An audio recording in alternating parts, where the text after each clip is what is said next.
তো চলো বন্ধুরা, আমি একটু বেগুন, এখানে রসুন আর কাঁচা লঙ্কা আছে, এখানে বেগুন আছে, এখানে পেঁয়াজ আছে, সব মশলা তো যে আছে। আমি কি কি দিচ্ছি দেখো, আমি কালো জিরে দিয়ে করব। এখানে হচ্ছে একটু পেঁয়াজ ফোড়ন দিলাম, পেঁয়াজ তো ফোড়ন একটু দিলে মাছের মধ্যে ভালো হয়। আর এখানে হচ্ছে কাঁচা লঙ্কা আর দিলাম ফোড়নে, ঠিক আছে। তো আমি এটা হচ্ছে বেগুন দিয়ে তেলাপিয়া মাছ করব, তো তার জন্য। আর এখানে একটু জিরের গুঁড়ো দিলাম, আর এখানে হচ্ছে নুন চিনি দিলাম,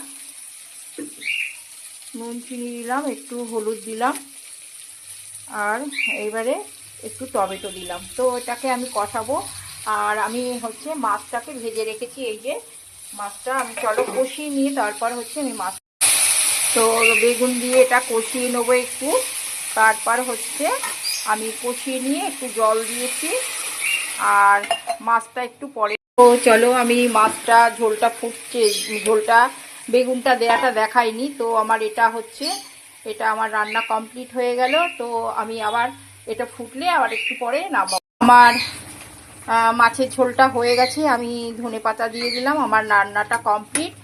আর আমি আর কিন্তু কিছু করব না, কারণ হয়ে গেল। আর পাশে কিন্তু একটু বেগুন ভাজা হচ্ছে। মাছের ঝোলটা পুরো পাতলা করে করে যে কেমন লাগলো তোমরা বলবে। আমি এখানে নাবিয়ে নিলাম।